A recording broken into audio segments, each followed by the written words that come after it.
Saat ini akan saya jelaskan mengenai teori belajar. Ini merupakan referensi materi dari Dr. Shihabuddin MSI pada tanggal 12 Agustus tahun 2020.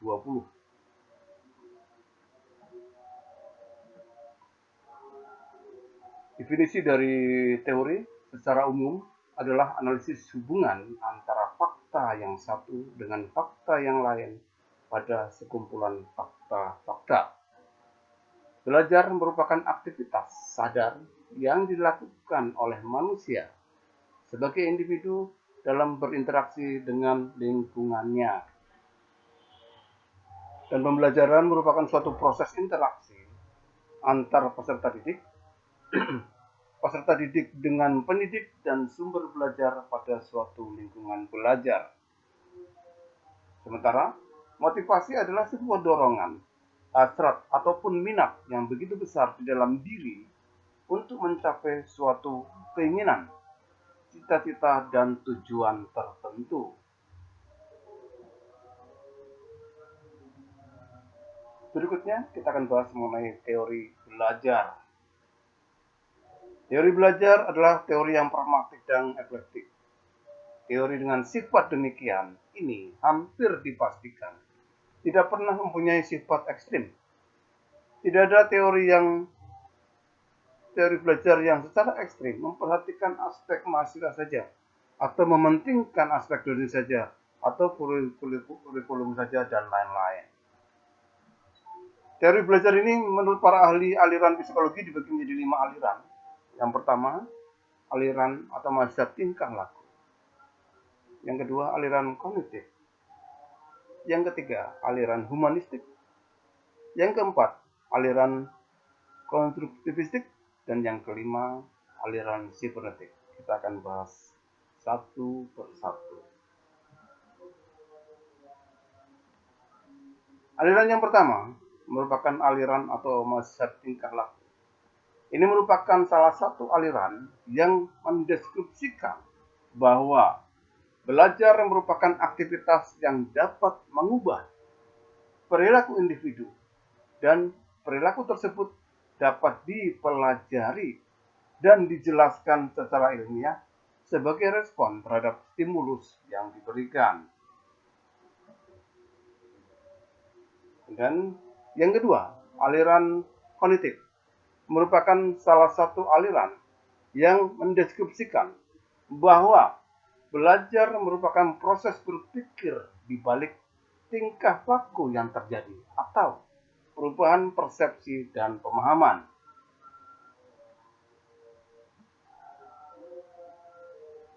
Kemudian proses belajar itu terjadi menurut tahap-tahap perkembangan sesuai umur.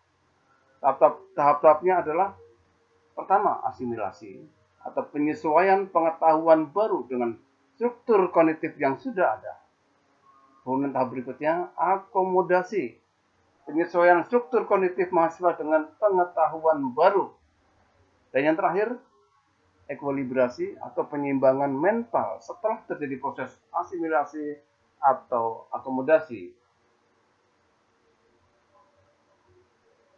Aliran berikutnya adalah aliran humanistik. Aliran humanistik ini merupakan aliran belajar yang mendeskripsikan bahwa belajar merupakan usaha untuk memanusiakan manusia.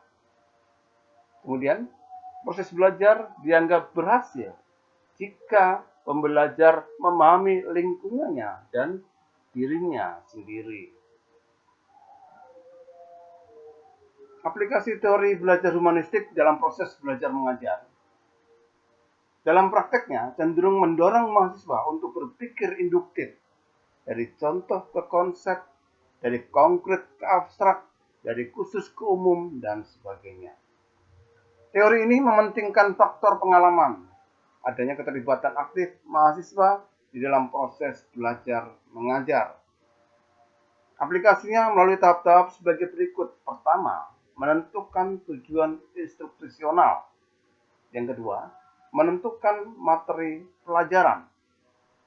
Yang ketiga, mengidentifikasi entry behavior mahasiswa.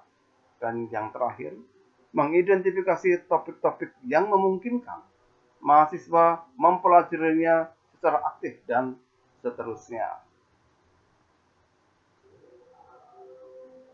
Aliran berikutnya, aliran konstruktivistik, merupakan aliran belajar yang mendeskripsikan bahwa belajar merupakan proses di mana pembelajar secara aktif mengkonstruksi atau membangun pengetahuan kembali.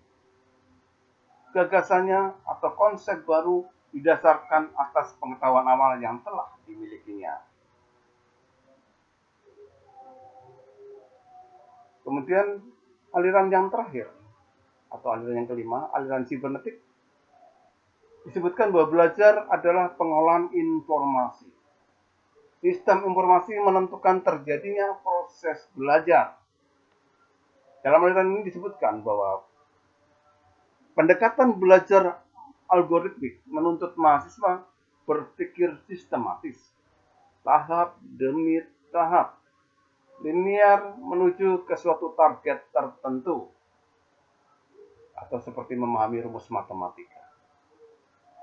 Yang kedua, dengan pendekatan heuristik, yaitu menuntut mahasiswa berpikir divergen, menyebar ke beberapa target sekaligus, memahami suatu konsep yang penuh arti ganda dan penafsiran, biasanya menuntut cara berpikir demikian.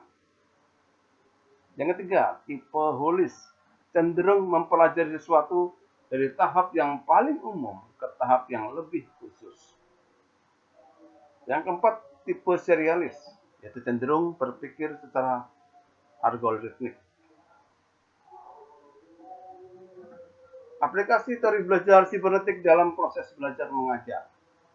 Biasanya ada penentuan atau ditentukan tujuan instruksional, kemudian juga menentukan materi pelajarannya, kemudian mengkaji sistem informasi yang terkandung dalam materi tersebut. Berikutnya, kemudian menentukan pendekatan belajar yang sesuai dengan sistem informasi itu, apakah algoritmik ataukah heuristik. Berikutnya, menyusun materi dalam urutan yang sesuai dengan sistem informasinya. Dan yang terakhir, menyajikan materi dan membimbing mahasiswa belajar dengan pola yang sesuai dengan urutan pelajaran tadi. Prinsip pembelajaran secara teoritis psikologis. Secara prinsip, yang pertama, adanya faktor kognitif yang menggambarkan bagaimana peserta didik berpikir dan mengingat, serta penggambaran faktor-faktor yang terlibat dalam proses pembentukan makna informasi dan pengalaman.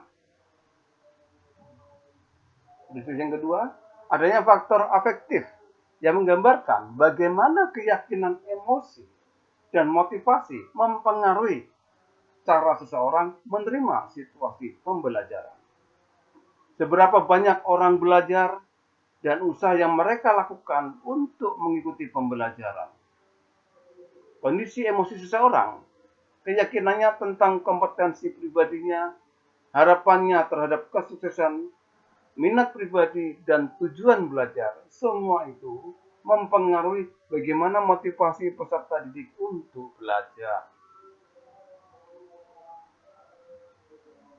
Pada prinsip yang ketiga, adanya faktor perkembangan yang menggambarkan bahwa kondisi fisik, intelektual, emosional, dan sosial dipengaruhi oleh faktor genetik yang unik dan faktor lingkungannya.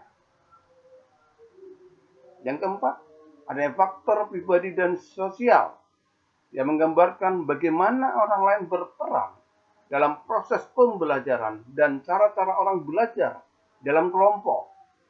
Prinsip ini mencerminkan bahwa dalam interaksi sosial, orang akan saling belajar dan saling menolong melalui saling berbagi perspektif individual.